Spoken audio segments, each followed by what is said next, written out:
You're muted, Kevin. Yeah, you're muted. Kevin. Hey. Thanks, folks. Welcome to another exciting panel here today. We're talking about how to keep a series fresh. And with me, I've got Rick Partlow, John Wilker, who needs to unmute himself too, Martha Carr, and Charles Keke. Did I pronounce that right, Charles? You're close. It's a KK, but that's going good. You're really close. Sorry. None of worries. All right. No worries.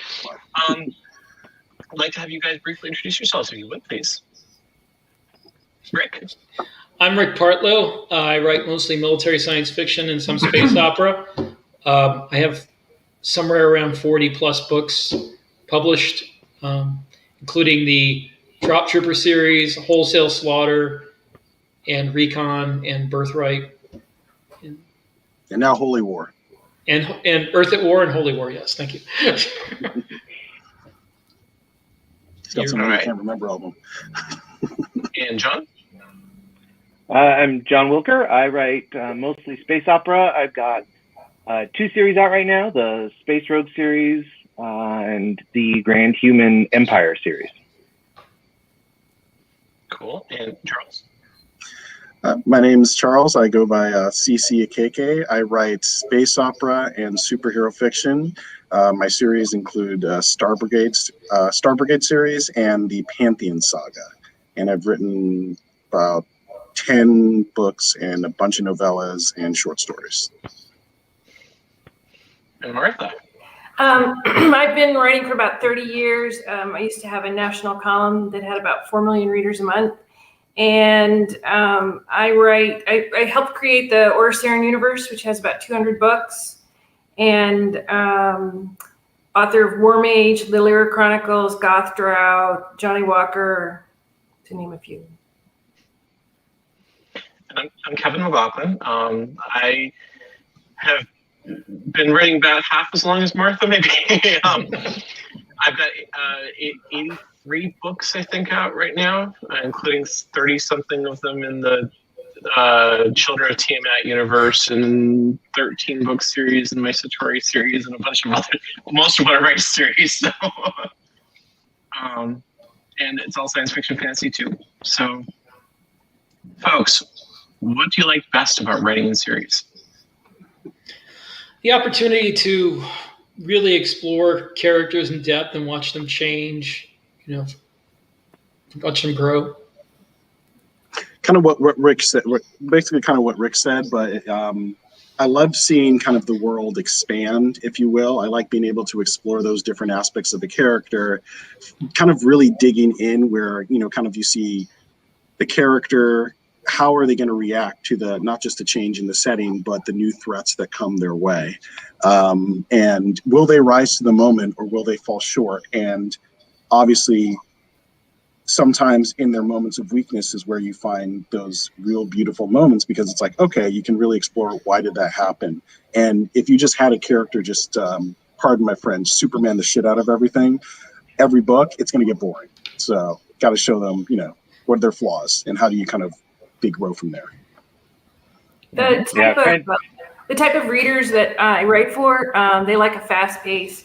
And they probably aren't even going to join until there's 3 books in the series. They tend to read in a few hours and then they're looking for the next one. So unless it's a series, they're just not going to be interested. And they really get interested when there's, frankly, 8 or more books, because it'll take them a few days to get through. And they want that connection they don't watch television for the most part, I find. And they want that connection with the characters, and they're like their friends. And one book isn't going to do that. It happens over time.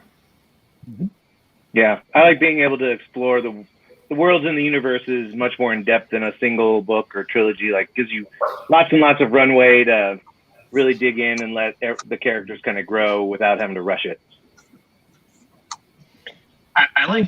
For me, I think it's because I like consuming media in that format. Like, I'm reading the book 9, I think, of a great series that I'm enjoying right now in science fiction, but I also like TV shows that have really long series. Like, probably one of my all-time favorite was Stargate and Stargate Atlantis. those ran for like 10 and 6 seasons, I think, or something like that. I love long, deep series in pretty much everything, whether it's written or video or whatever. It's funny. I'm just the opposite when it comes to books. I don't. I mean, I can't count the number of series that have gone that long, and I've wind up dropping off along the way, just because I'm like, they took the series somewhere I didn't want it to go. Yeah, I think I like it when I like a long series, but to a point. I think that if you know when to end it, because sometimes there are people who just milk it until the udders are dry. And I think probably a good example of this would be probably the New Jedi Order series. I don't know if you guys remember that. It was like early 2000s. It was finally Star Wars moved on from the Empire and had like a new villain that was completely different from the Empire. And it was like 19 books. And I gave up after like 9. I was like, this is too long. And sometimes I get the feeling that the author fired their editor. I really liked the first 6 or so, and then something weird happened, and even the sentence structure has changed, and it's just not the same. It's called the Tom Clancy syndrome. Yeah. But I do like it if it can be tough after a certain number of books to keep writing about the same characters. I get tired too. So sometimes it's easier if you take a side character that you really love and let them do something. Let me turn that on. The opportunity to explore side characters is another thing I really like about long series, though, because you can really get in depth into them. Yeah, totally. The longer the series, the more likely you are to see little side characters who appeared for a scene or two suddenly have their own chapters. Yeah. And that's another thing that I love as well. Like, you actually brought up a really good point. One of the best things, and I'm sure all you guys have experienced this, is you have a character who you have no plans for. You're just like, oh, they're just, a side character. They're just going to have like a scene. They'll be like mainly a background character. And then the next thing you know, just something happens. They click with a main character, or there's just something about them that just pops. And then all of a sudden you find yourself rewriting certain chapters to give them more time, because you're just like, oh, wow. Like, that's happened so many times, especially with my Pantheon Saga series, where characters that were not supposed to be important, all of a sudden they are now huge deciding factors in the main character's fate, or just kind of they really make an impact in the overall plot and story and the conflict. And it's a beautiful thing. It's one of the best things about writing, but it's one of the great things that you can only really do at times in a longer series at times. So absolutely. Starting around the topic for the day here, which is how do we keep these series interesting? We had some people talking a minute ago about the problems with a longer series. Hey, I dropped out of this series. This was a 19-book series, and I dropped out halfway through. But that's really germane to the overall topic, because we're talking about how not to do that. Sorry. So what do you see as it's okay. No, it's totally okay. That's great. So what do you see as as some primary things we can do to keep a series interesting for the reader and for the writer? Because I think that there's a lot of that involved in the other. If the writer loses interest, I don't think the readers will keep it very long. I think that the thing you have to remember is the thing that, as especially indie writers, we have drummed into us, they want the same thing but different. And when you're reading a long series, you want a same type of feel to it, to the characters, the situations, just slightly different than what you've done before. So you can't take it too far afield and say change your main hero to a villain without losing a lot of people. I mean, you can do that if you do it really well, but it's harder to accomplish. People are going to want the heroes to be the heroes and the villains to be the villains. Yes, absolutely. 100%. Much like television, if you want to draw an example there, where there's a long series, the magical beings or the humans in there evolve. They get married, they die, they have kids. They have job changes. If you can incorporate anything like that, then it keeps it fresh, because they're reacting to new situations and they're growing, just like your friends would grow, and it keeps it fresh and it creates a whole new situation. I've had them have kids. I've had them get married. Yeah, and it's kind of almost, I think, an example of this, even though it might have not been done the best way, is the show Weeds. You couldn't have her just be selling pot in a Grestic for the whole series. It would get boring after a while. So in the season 3, they took a very drastic change, and she left Agrestic, but still, it's like, you have to be willing to take risk, but at the same time, be mindful of what your audience, not even just what they want, but what they need. Because and sometimes giving them what they it has to seem natural too. Yes. Because sometimes giving them what they want all the time it becomes fan service, and it doesn't. You end up just you have these cool moments, but you don't really have a cohesive story that'll be deeply satisfying at the end. Also, what you can do is, without changing who the main character is, you can sometimes change what they want out of life. Yes, that's very key. Very key. Yeah. Like I agree. Yeah. Go ahead. I'm sorry. I say, to echo Martha, I think too, like, having them do life events, like in my longer series, it's building toward, people get into relationships and someone changes jobs and like all just normal things that give a little bit more dimension and show them progressing through life. I really think the reason why somebody goes from the bigger reason why somebody goes from book to book to book are the characters rather than the plot. The plot's important too, of course, but they want to know what their friends are doing. And by having those life changes and the growth and, the tension sometimes, that's what gets them to want to jump to the next book to find out how their friends are doing. Yes. I think that's often true, but not always. I'm thinking of a couple of exceptions, like the James Bond movies. Most people aren't watching it for the character; they're watching it for the sequence of actions and those are one-offs, though, that they're experiencing. But don't you think, even though James Bond is this enormously long series of movies, they're still weirdly one-offs. Each one. There's no really connective tissue. Right. So it's not a series; it's a bunch of movies. But I do think that it's not a serial. There's serials, they're sequential. Yeah. I think there's series of standalones. Yeah. I think there's two types of series though. One tells the story of the different stories of somebody doing the same thing over and over, and the other like builds toward a conclusion. And I think that there's audience for both of those. There are just people that want to read both of those. Me personally, maybe I'm just too impatient, but I can't do the one where it's the same thing over and over. I have to be building towards a conclusion. Me too. What's an example of something that does the same thing over and over? I'm not sure. I know. Jack Reacher. Yeah, that's one. Yeah, that's a good example. I was thinking my dad used to read these executioner books when I was a kid. Mac Bolan, I read those. Like 80 books in the series or whatever, and they're all basically, from what I could tell, the same thing written over and over again. Yeah. So it's worked in literature as well as films. I think that it's a very different stylistic choice, though. And Martha, I think you're absolutely right. For a lot of science fiction and fantasy, certainly, it's the characters that really draw people in for the most part. Exactly. It's the characters. Yeah. It's like, and the characters are what people remember. They're what draw people in. Yeah. That's why people are still talking about Spock with his evil goatee, because Spock was such a memorable character, regardless of the universe we're talking about. Yeah. That goatee really did it, though.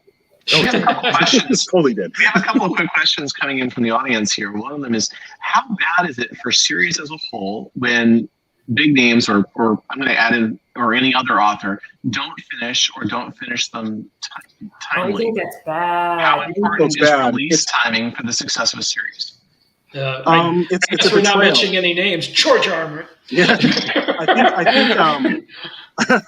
think yes. I think it's a betrayal of that kind of unspoken contract with the reader. Because, granted, yes, we're not the reader's bitch. We get that, but at the same time, if you commit to a series, you're doing a series, you're drawing fans in. You're promising that there's going to be more. You're promising that there's going to be a finish, especially if it's a long-running, successful series. So you owe it to your fans, you owe it to the readers to at least, even if you're not going to go the distance and do like 9 books, like at least have some type of wrap-up or tie-up of the series. I mean, it's one thing if it's kind of like it's a series that's like not selling, then that's different. I don't think everyone will get too mad. Yeah. Even when someone's selling, I still finished. Yeah. But you know what I mean. It's like you should wrap it up. But still, it's just like, especially if it's like a series where it's like you have people who are just coming to you and asking and just like, and it's just like you kind of to a degree owe it to them to give them some type of closure. Well, I think if you don't, they won't. You may lose them on. Oh yeah. And For sure. I set it up. So I always think in terms of an 8-book series to start with, but I set the story so it could end at 4 and seem satisfying, just in case. I do pretty much the same thing, but I do 6 and 3. Yeah, I do almost exactly the same thing. And it was funny because like the current series I'm working on, I wasn't sure if it was going to do well because the genre is a little niche. So I'm just like, okay, I'm going to set it up so it can end in book 4. And then it ended up doing a lot better than I thought. And I was like, oh, okay. I guess I got to keep this going then. So I've mostly done the, like Kevin, 6 and 3. I can end things in 3 if I need to. Good call. The other thing that I've learned to do is if I have an idea I'm not really sure about, I'll write a standalone that has potential for more stuff. Like the Quantum Dragon Slayer was a book I wrote during the whole trademark kerfluffle to be part of the protest movement. But it was also written as a trial for something that was sort of a fantasy science fiction crossover that I wasn't sure was going to work. And it didn't really. So it hasn't had any more books written in it. But it was also a complete reading experience by itself. Or a really long short story that you can give away to fans is a great way to see if the fans bite or not before you dive into a series. Yeah, I love that. It's great. Kind of like a teaser. Yeah, but a longer teaser. Yeah. It's enough to really get their teeth into it, but it's not so long that you put, your sweat and blood into it if they don't really like it. You're thinking like novelette novella, right? Like 7,000 to 40,000 words kind of range. Yeah. And then the other question you had asked about how important is release timing for the success of a series, I can only speak to putting them out once a month. But I find it crucial. I mean, you can almost watch the sales, which is in a way of, it's reading. That's the way you tell they're reading. I can watch them start to go down as the next one gets closer to coming out. But I have known writers whose marketing was so on point and their branding was so good that they put out once a year and did well. So it's possible. I'm just not that on top of things to be able to do it, the other stuff, I guess, that well.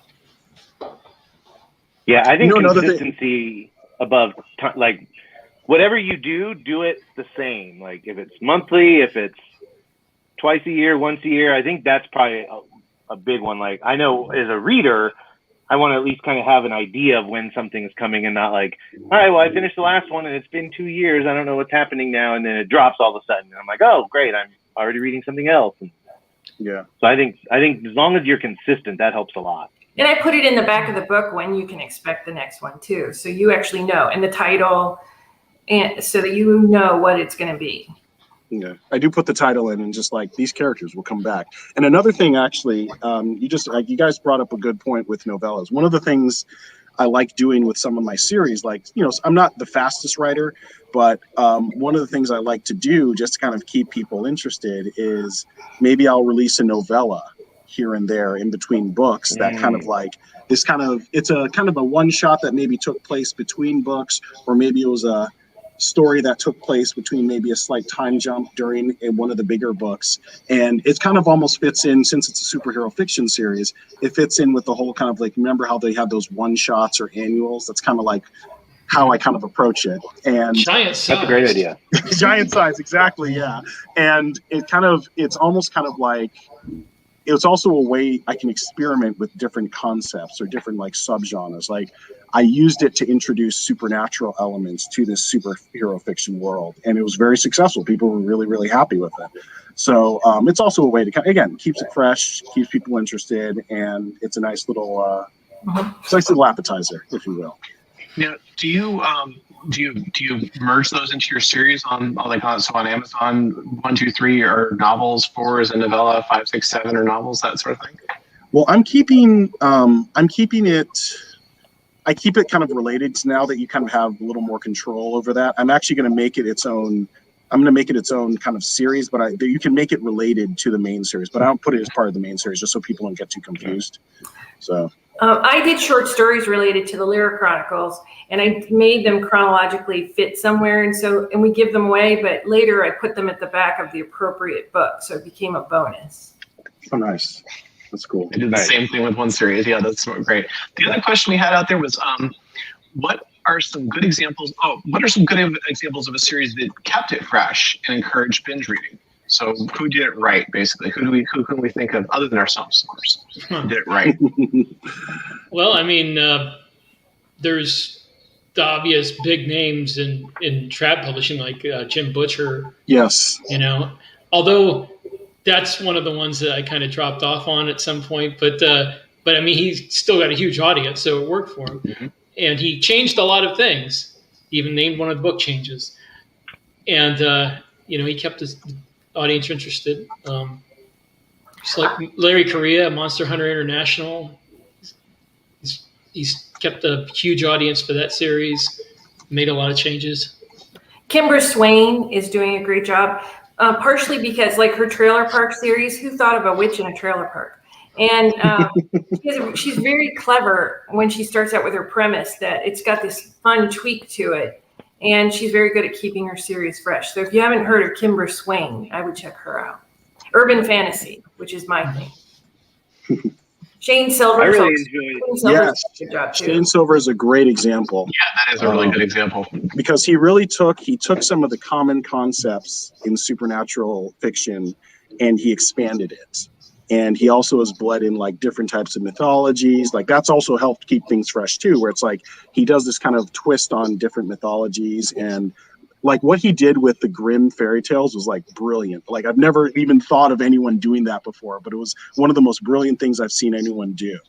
And it really worked, and it had long-term implications throughout. It wasn't just a one-off, like, hey, let me do this cool thing, this one book.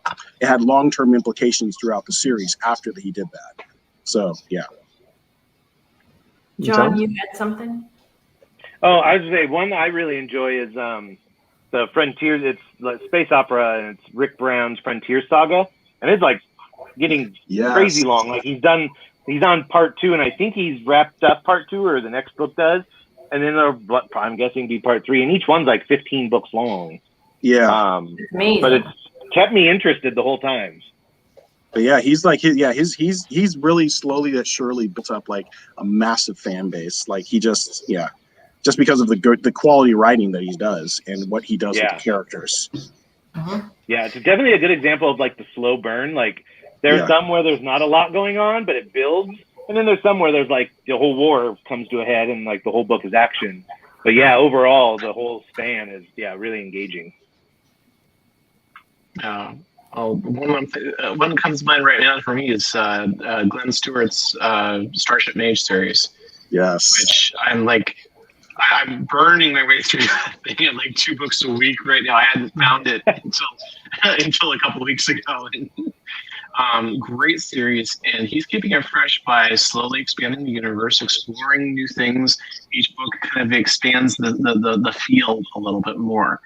And then when he's sort of exhausted all the options for one primary character, he brings in another primary character, and slowly over the course of like the past 3 books, they've been switching places so that one of them is now the new primary and the other one is not. So now we're seeing a bunch of things through a newer, younger, less experienced character again, which is another way of keeping, while the other one's still there in the background, which is another way of keeping the series fresh. Yeah, that's a cool idea. Yeah, I think it's worked really well for this one, at least. I don't know. You have to be careful pulling it off, I guess. All right. So we talked a little bit earlier about world building, and I think I don't remember who it was. Somebody said that they liked exploring the world. Yeah, yeah. You were saying that you loved exploring the world as you wrote, basically, like as you're writing the next book, you're discovering new stuff about this universe that you're playing in. And I'm a lot the same way. But how do people feel about the idea of creating the whole universe first, so you have everything in your hands before you start, or doing most of the world building as you go and starting with a minimal starting point? I have done it both ways. My Birthright universe I created back in the late '80s when I was a teenager, just because I didn't know how to write really, and I did know how to game, and I was building this world, and it came in handy. I've got a lot of detailed world building stuff to draw on, but I've also in other worlds like Wholesale Slaughter, that series, I just made it up as I went along basically, and either way will work. it's nice having, all that stuff to draw on. You have to think less. But on the other hand, it also kind of hems you in. If you've already established all this stuff, you can't change it now. Whereas if you're making it up as you go, you can say, well, I need this over here. Well, here it is. Yeah, I think that having a foundation is important. Like, you would definitely want to have a decent foundation that's decently developed. But I agree with Rick. It's like having everything. It's kind of like, a lot of times it's kind of, I look at it like, if the characters don't care about it, you don't need to really show too much. You can tease at it, but it's like, if the characters don't care about this aspect of the world, then why is the reader going to care? So it's kind of like the character's going to go there, then kind of start maybe fleshing that out a little more and just showing how it relates to the main characters and his cohorts. In Order Saren, which is 4 years old, which makes it like the grandparent in Indie Land. We said, Michael and I created that universe together, and we set out the mythology very carefully in the beginning, and we had at least the broad strokes. But 4 years in, 200 books later, we're still making up stuff. It doesn't tie you in very much. You just have to remember, and if you want to break a rule, you got to find a reason why and how to do it. But we still had magical creatures pop up, and we just figure out why didn't anyone know about them, or where have they been? And it's been great. I mean, that keeps it fresh too, is that it's helpful to know the rules. And also, we invite sometimes people to write with us, and you got to have rules so they just don't run amok, and so that it blends at all. But there's still plenty of room to go be creative and come up with some new idea. Yeah. John? Yeah, basically +1. I kind of outline a little bit of the world building, but most of it is kind of explore as I go and just make it up. And if it ends up being a roadblock, then I just work around it or work it in. Thank you all for being my guest, people. The reason why I asked the question, the reason why I had the note to talk about that particular piece, is because I feel like a lot of newer writers aren't sure how much world building they need to do, and one common newbie mistake is, in my opinion, is to overdo the initial world building, to spend time on that when you probably ought to actually be writing chapter 1 and chapter 2. And you've just gotten permission from 5 professional authors to just go and write and make it up as you go. And that's okay. Except keep in mind Absolutely. that's not actually what I'm doing. Mine's got a pretty good frame around it with room to breathe. Michael and I are both fans, as it turns out, of those shows that, are like, was it really the Egyptians who built the pyramids, or was it aliens? We love those shows. Ancient astronaut theorists say. Yeah, exactly. And those are great for world building because you can get these weird ideas that you can kind of riff off of. And so the basic rules are there. In Order Saren, the gates are opening, magic will return. There's all those sort of things. They're there. And that keeps it at least in a loose framework. It's just we're not sitting down and saying, here's all the magic there is, here's all the creatures there are. That we are not doing. But you at least, it's like you know the rules of Earth, right? If you're writing on Earth, you know the rules, and so you have enough just to start with. Yeah, I completely agree. I think that I was just talking about not doing the maybe encyclopedic. Yeah. Just to give a little example, like I said, that Birthright universe, I had everything planned out, and I went into a lot of it in the first few books, and now I've gone into my 5th series in that universe, and I had to come up with somewhere else, away from everything else that had happened, for this subplot, somewhere they could go where nobody else has gone. And that took a while to figure out how to do it. But I did figure something out. But yeah, you can hem yourself into the point where it's harder to come up with new stuff. Or you watch conspiracy shows and they give you ideas. Not quite what I meant, but yeah. I used to live in search of when I was a kid. Oh, yeah. I love watching TV for new ideas, just in general. Yep. We had another thought here that was multi-book how to work several multi-book arcs into the same series, and like how best to take several multi-book arcs and turn them into one cohesive thing. I think we already kind of implied that. Me with the 4 and 4. There's going to be 2 arcs, obviously, because I'm preparing, like, what if it doesn't sell well? Nobody cares. I'm going to end it at 4. And also doing those arcs is what keeps me interested, so that this complicated story ends at 4 and I come up with a different one. There's still some overriding things, but it's kind of like I get to start over with the same characters on book 5. And I don't think I could do one arc for 8 books. I think I would shoot myself. Oh, yeah. In my Drop Trooper series, I intended originally as a 4-book series telling the story of this guy in a war, and the war was ending in book 4. But people wanted to read more about the guy, so I had to come up, well, after the war, he's like, doing this, and then he gets drawn into this, and I had to come up with another 4-book arc, and if they keep doing well, then I'll have to come up with another 4-book arc. Yeah. John? I don't tend to do many big, long arcs. Like, I mean, I follow kind of just the general arc of them going, but I try and make all of mine kind of, they stand alone insofar as they're an adventure, kind of an episode. Because that's kind of just the TV and stuff that I enjoy and watch and stuff.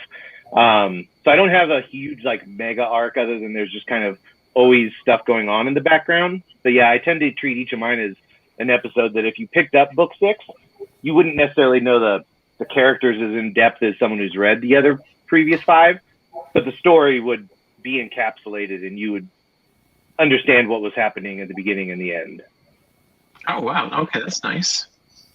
I do that to a smaller degree in that I always have something that starts at the beginning of each book and is completed at the end of each book, wrapped inside. So there's the overarching biggest arc, there's the one that goes for 4 books, and there's the one that goes per book.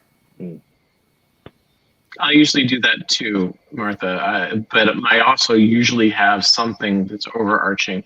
I'm trying to think if I've ever done a series that had full standalones, like sequential standalones.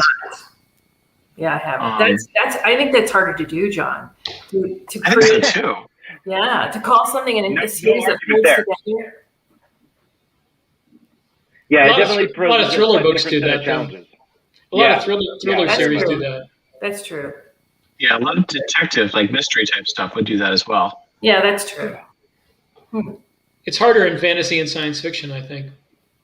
Unless they're a detective. That's true. Yeah. I was just going to say, I saw it in one place where a couple of authors who've done like the City Watch, partners thing in fantasy. I've seen that a couple times where you do like, there's no real, order to the books. It's just one adventure after another of this pair of fantasy cops, basically. But isn't there usually some story thread that runs behind it, like whatever happened to his mother, that you slowly find out over time that has nothing, or it may even get tied into a story at some point. But there's like a tiny thread and you get to watch the character evolve and you get to know him through that one little thread.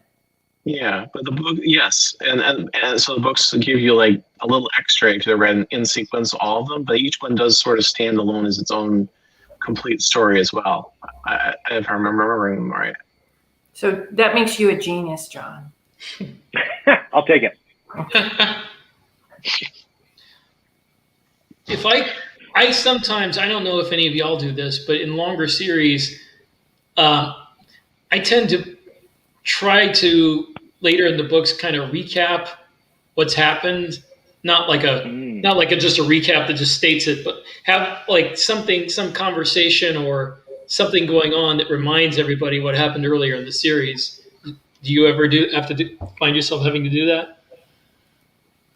I do on occasion, and yeah, kind of. I agree. Like, it'd be nice if you could just do it like a TV show and just be like previously on. Yeah. But yeah, I do try and mix in just enough to kind of remind everybody like, oh, the reason this is happening is because this happened 3 books ago, kind of thing. If I'm bringing up something that you really haven't seen for a while, I don't know, I'll have to set it up a little bit so that you're not thinking, wait, who was that? But I try not to be heavy-handed and work it into something that occurred organically instead of somebody just suddenly talking. Joe, his good friend since childhood, and the person who he had rescued last episode. Yes, exactly.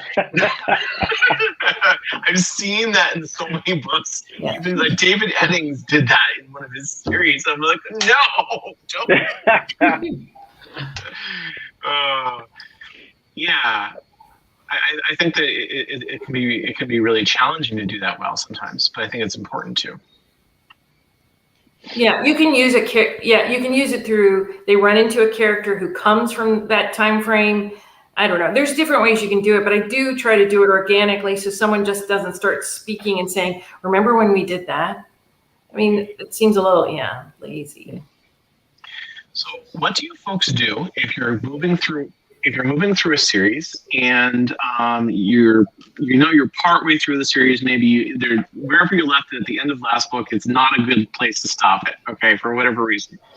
And you are having trouble getting the next series done. Maybe you're losing steam, you're having trouble figuring out what's supposed to happen next. I'm not talking about like writer's block, I'm sort of talking about like series fatigue. Burnout a little bit. Yeah, series fatigue. What do you do? I have this strange 33-year-old son who likes to read such weird, complicated things. And it is so strange that I can throw a question out to him and he gives me an answer I really don't expect, that is very in-depth and has probably got historical something attached to it. And I just chat with him for about an hour and then slip him some money into it. And it's amazing what his weird little brain does that helps me, just kind of kicks me into an angle I really wasn't expecting. And then I have a couple of other friends like that. D&D dungeon masters are supreme for this. You call them and say, I'm working on this thing and I'm a little stuck and here's what it is. And 3/4 of what they throw out, I can't use. It's so weird. But it throws me into areas that I wasn't, it just kind of shakes me up and I grab a few things and suddenly I'm off and running again. I tend to reread the last book. And that helps me to build momentum into the next plot line. Nice. Yeah, that helps. And then in one of mine, in my Space Rogue series, there was a plot that I had kind of been building. It was one of those it bubbled in the background of a few books. And then I got to the point where I was like, this could either just be super big and take over everything. So I kind of had to demote it. And so then now it became like news feeds that were running in the back of the stories to still let that continue so that I didn't just drop it and move on. But I also kind of let it not take over the direction of the series. Charles, what we're talking about is we're talking about what to do if you are at the midpoint somewhere in the middle of a series and you're running out of steam. Not like writer's block, but like you're series fatigue was what Rick called it. Mm-hmm. So probably what I'd be doing with that is if you're as a writer is getting obviously that's going to show in what you're writing. So I'd say I'd consider cutting down the road to the end game in a satisfying way. And just kind of making sure it's satisfying. You don't want to pull a Game of Thrones. No one wants to pull a Game of Thrones series. But I think you want to do it in a way that's like, okay, let's trim this down, get a streamlined, basically get to the end game a lot quicker. Maybe if it's like you had 6 books, cut it down to maybe 2 books or 3 books to get there. Just as long as it's a way that is true to the story, true to the characters, and satisfies the readers in a good way. Sounds good. Yeah, closing it off. So, that's actually a good thing. If you're starting to have problems partway through a series, it might be a sign that it's time to find a way to wrap it up sooner than you thought. It's a good thing. I had a question. How long is too long? So, I've seen we have some series on Amazon that are well over 100 books. And I think it's terrific. But on the flip side, we all know that if you're writing and you just write one series your entire writing career, every new reader is going to go and see your writing from when you were doing your first newbie words as your entry point to the series. Yeah. So how do you balance, like series length, because longer series are more profitable, with wanting to always show your best work and have more than one entry point for readers? I always had the opposite problem originally. I always cut my series short, but I do put a lot of them in the same universe, and I have the characters from different series interact some to try to keep people interested in the other series. But for me, I feel most comfortable with about a 4 to 6 book series.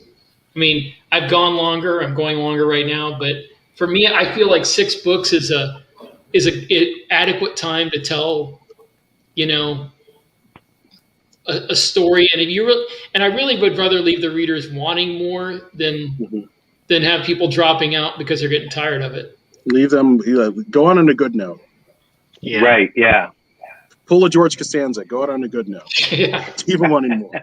I have one series that is the exception, but I think it's a fluke, and I think you guys are right for the most part. But the Lyra Chronicles is at book 12, and almost daily I'm getting emails from readers saying, "When's the next one?" And so maybe it's the swearing troll, but it's also the relationship and how much Lyra has evolved. And so there's going to be more books, but also their lives are going to change a lot. And I was able to come up with an entirely different storyline to do with them. And there's a lot of characters. There's a lot of really minor characters that they really love. Like Estelle is the bar owner, and she's got, the higher the hair, the closer to God, and smokes continuously. And people are always asking, what kind of creature is she? And she's just this minor character. So but I think it was a fluke that all the right elements came together. And it doesn't happen often that you kind of get lucky that you had a flash of genius by accident, but it does happen. And so, yeah, I'm planning to do 12 more in that series.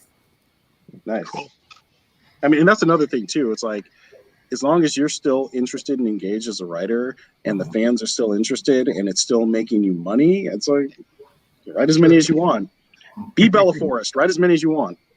But I do take a break and write a different series before I go back to it. So because it would start to feel a little too much like a grind, but I like it. And at least that break kind of gives the readers a little bit of a wanting more aspect without actually having to stop. More. Yeah. Yeah. Yeah. As long as the readers still want more books and they're buying them, I mean, even if you feel like you've told a complete story, well, there's always another story to tell, I guess. Yeah. I actually, in the Lyra Chronicles, tried to jump 35 years ahead to catch up with where some of the other series were in the Orsarian universe.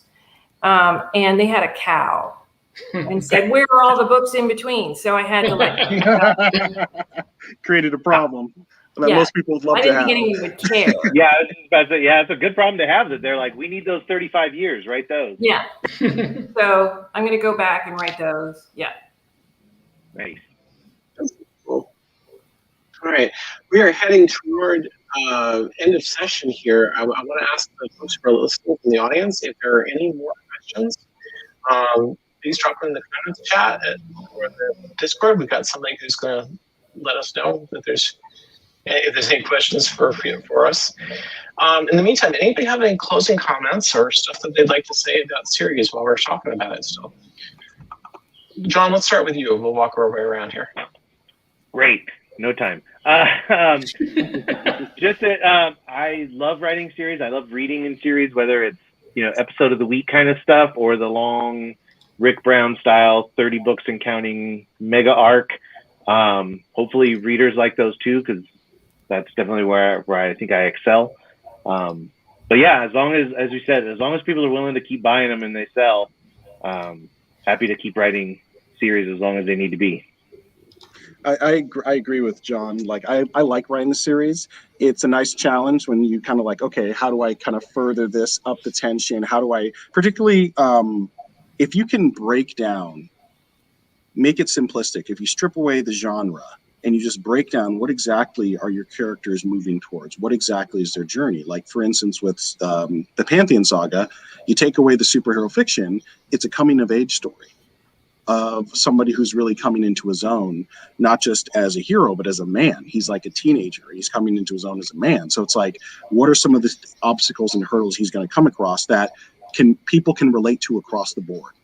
You know, he's obviously moving up in the world. He's becoming the guy when it comes to superheroes around the world, but he's going to stumble. He's going to fall. He's going to make mistakes because he's human, even with all the superpowers.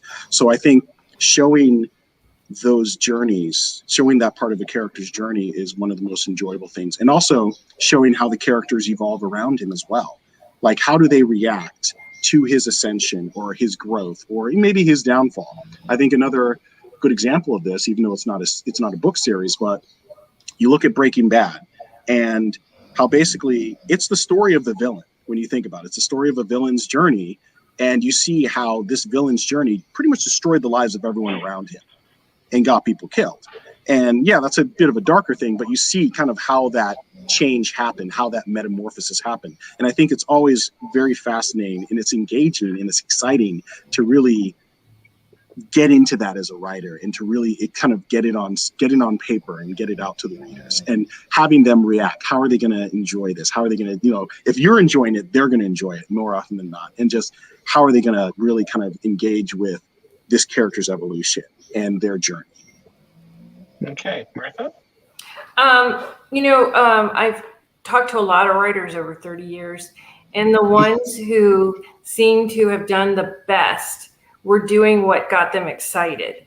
And like, I think of the book, The Martian, what a perfect story in one book. Yes. And so I don't know that I would worry so much about whether or not you ought to be writing a series or a standalone, but really try and stand behind what's getting you thoroughly excited and go for it. And because trying to do something that your heart's not in is a really tough road to hoe. Yeah. Exactly. And the readers will see it in your writing as well.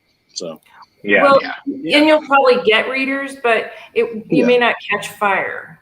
Yeah. And will you really be happy with what you're creating? At the end of the day, I mean, there are easier ways to make a living. And if I'm not happy with what I'm producing, I don't know. I feel like I'd rather do something that I am. Well, and there's tough days, even when there's always going to be tough days. But if you could still say you're right where you want to be, even on those tough days, just hang in there. Yeah. Rick? I think as was mentioned before, it's important to have characters the readers fall in love with, because as long as you have characters that keep them interested, even if this particular plot arc isn't as good as your last one, they're still going to see what happens to those people. Mm-hmm. They want to see it happen. So I think the key to keeping a long series going really is the characters. If you have to have memorable characters that draw people in and almost become their friends. We've got less than a minute left, and we have one more question in Discord, guys. Anyone wants to take it? Can genre hopping, going from sci-fi to fantasy or something else, etc., help or hurt your big series? So I'll go for hurt, because I think you build one giant silo, and you just stick to your path. But it depends on the author. I mean, look at Lindsay Buroker. I mean, her readers follow her wherever she goes. Whatever genre she hops into, her readers are there. But again, it depends on author to author, and it depends on their reader base. True. Yeah. I'm not sure if having a different genre that you've written in is going to hurt your series. I mean, I don't think people are going to get distracted if you wrote your series is sci-fi, but you wrote a fantasy. They just won't read the fantasy. They don't care. Yeah, that can happen. Yeah. But it also means there was time between when you wrote that fantasy before you got back to the sci-fi, so they're waiting. And that's what I mean by it can hurt you. Unless you can write two series at once. unless you can write 2 series at once. Yes, Rick. And write fast. That's a lot harder. Yeah, sci-fi and fantasy are close genres, so it's usually a little easier to get people to jump back and forth than some other jumps. But even there, it can ding you a little bit, I think. I agree. Yeah. All right, guys, thank you all for coming today. This has been a really terrific session, and hopefully all of our viewers got a lot out of it. And I've had a great time with everybody, and it's nice to see you all again. Nice to see Absolutely. your face. Likewise. Nice to see Can't you. wait to see you not in a little square. Yes. Yeah, see you in person. Soon, hopefully. Yes. Yes. All right.